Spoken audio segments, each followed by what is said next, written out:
দেখো আমার সামনে আমি তো পিছিয়ে আছি।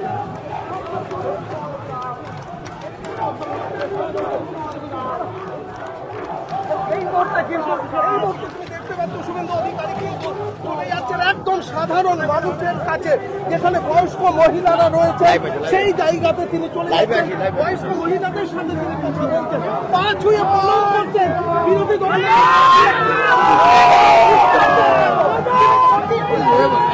আজকে মমতা ব্যানার্জি বনগাঁতে গেছিলেন।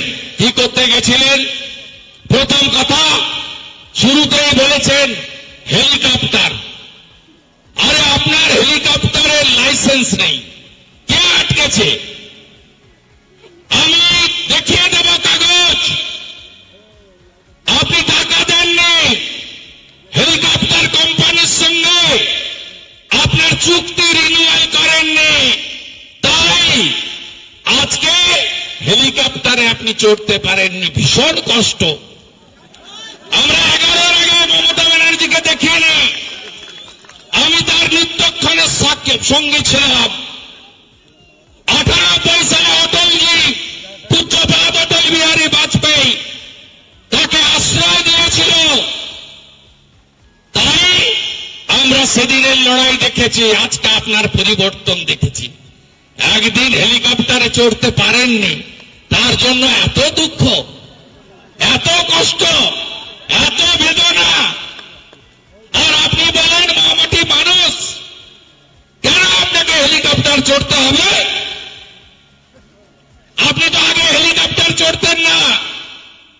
মানুষকে তো বলেছিলেন বদলা নয় বদল চাই, বলেছিলেন আমার কোনো পরিবার নেই, বলেছিলেন আমার কোনো পিছু টান নেই। এখন তো সব উল্টে গেছে। কি বলেছেন ওখানে?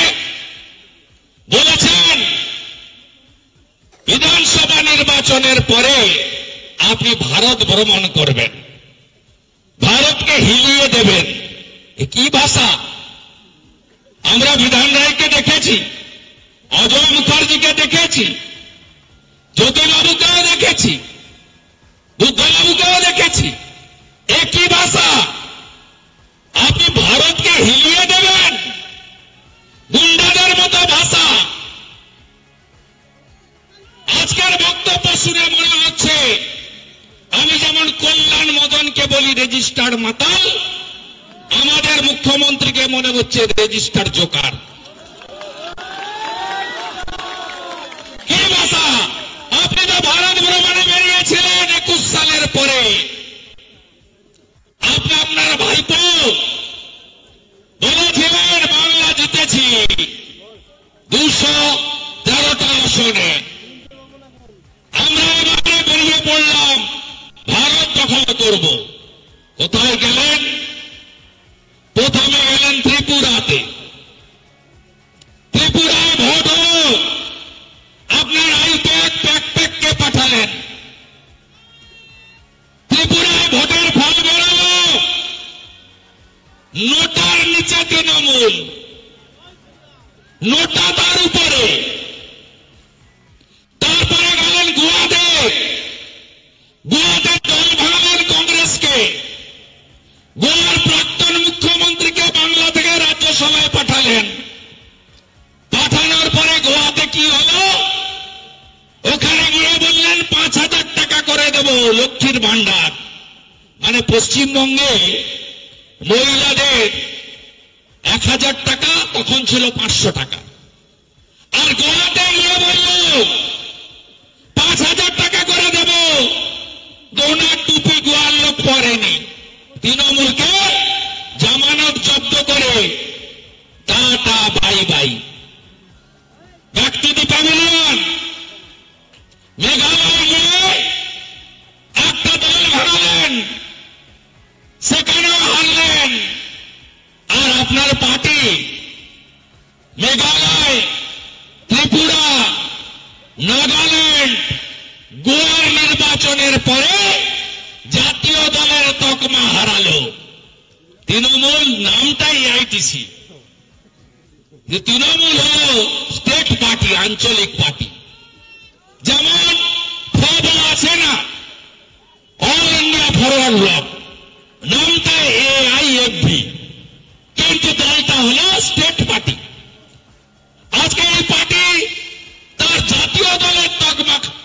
আছে, আপনাকে বেরোতে কে না বলছে? দুটো চার্টার আছে, 4টা হেলিকপ্টার আছে, বলছেন গুজরাট নিয়ে নেব, যান না গুজরাটে।